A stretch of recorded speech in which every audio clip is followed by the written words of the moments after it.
বন্ধুরা, তো শরীরটা আমার একদমই ভালো নেই, প্রচণ্ড ঝামড়ে দিয়েছে, সর্দি পড়ে গেছে, জ্বর। ঘুম থেকে উঠতে 7টা বেজে গেছে। দেখুন আমার মেয়েও কাশছে, আমার মেয়ে টিউশনে যাবে বলে রেডি হচ্ছে। এখানে প্রত্যেক দিনের মতো মেয়ের জন্য নিচে ছাতু খুলে দিয়েছি আর সাইকেলটা বার করে দিয়েছি। আজকে ফ্রিজটা বন্ধ করে, ফ্রিজের ঠান্ডা জল খেয়ে ফ্রিজের আরও বেশি হচ্ছে। এই যে ছাতুটা ভালো করে মেয়েকে গুলে দিলাম, মেয়ের ব্যাগ রেডি হয়েছে। তো চলো আজকে আমি আগে এই যে ফ্রিজ বন্ধ করলাম, সাইকেল বার করে দিয়েছি। তাহলে ছাতুটা, হ্যাঁ এই তো ছাতুটা বিছানাটা যেন আমার সব পড়ে আছে, ঘরের কোনো কাজ ছাড়া হয়নি, পুরো 7টা বেঁচে গেছে। ছাতুটা খেয়ে যা, পুরোটা খা, ভালো করে খা।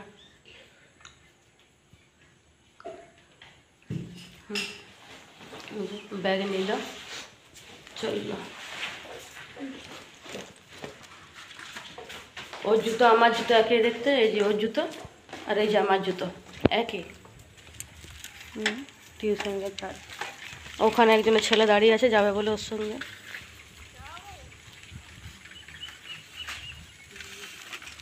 আস্তে আস্তে পুকুরে ঢুকে যান না। বুঝে চললো, একটা বাচ্চা ছেলে গেল ওর সঙ্গে টিউশনে। তো চলো আমার ঘরের কাজগুলো সেরে নিই। আর কি কী ফুল ফুটেছে আমি এখনো তাকিয়ে দেখিনি, ভিজে মাটিটাতে পাততে খারাপ লাগছে। তো চলো একবার দেখে নিই জবা ফুল ফুটেছে কি। হ্যাঁ জবা ফুল আছে, 2টো ফুটেছে। এই যে এই ফুলগুলো আজকে ফুটেছে, নয়নতারাগুলো। আর এই যে সাদা ফুলও ফুটেছে। আজকে পোকা মারা ওষুধ আনতে হবে, কারণ গাছে প্রচুর পোকা লেগে গেছে। পোকা লেগে গাছগুলো পুরো নষ্ট হয়ে গেছে। দেখুন আজকে 2টো জবা ফুল ফুটেছে। তো চলুন এখন নয়নতারাও ফুটেছে, ওই সাইডে গোলাপি নয়নতারাও প্রচুর ফুটেছে দেখুন। তো চলুন এখন। আর এইখানে শতবেলি ফুটেছে দেখুন, থলবদ্ধ গাছে। এই যে আর এই যে পরিবেশ আমাদের এখানের। গরুটা ওই দেখুন, বাছুরটা ওইখানে পুচকিটা। তো চললাম, ঘরের অবস্থা দেখাবো কীরকম খারাপ হয়ে আছে। কালকে বৃষ্টি পড়ছিল, ওই জন্য জামা কাপড়গুলো এখানে সব রেডি করে রাখা আছে। এগুলো আবার মেলবো, একবার করে ছাদে নিয়ে যেয়ে বিচি ভিজাগুলো জড়ো করে রাখা আছে। বাইরের ঘরে দরজা জানলাগুলো বস করানো নেই, যদি বাইরের ঘরে জামা কাপড় রেখেছি না পুরো কেটে কুটি কুটি করে দেবে, ওই জন্য এখানে চেয়ারে রাখা আছে।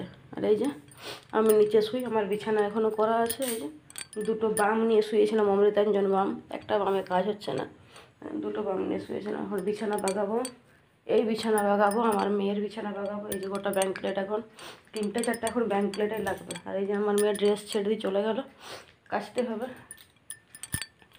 এখানে আছে ব্যাঙ্কলেট।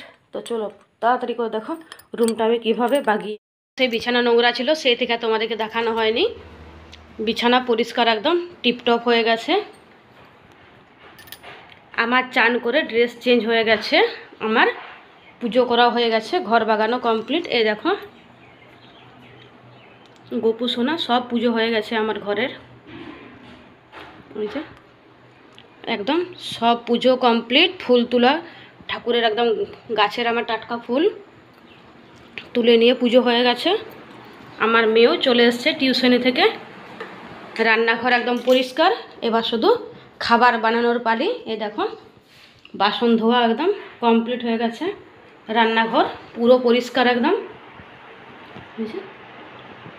রান্নাঘর পুরো পরিষ্কার, আর এই ঘরটাও পুরো এমনি পরিষ্কারই আছে। তো চলো এবার আমি, বাইরে রোদ দিয়েছে প্রচণ্ড, আমি ছাদে কাপড় জামাগুলো মেলে দিয়ে চলে এসেছি। আমি আর রোদে যেয়ে আপনাদেরকে দেখালাম না। তো চলো আজকের ব্লগটা এরকমই দেখালাম, আর কিছু দেখালাম না।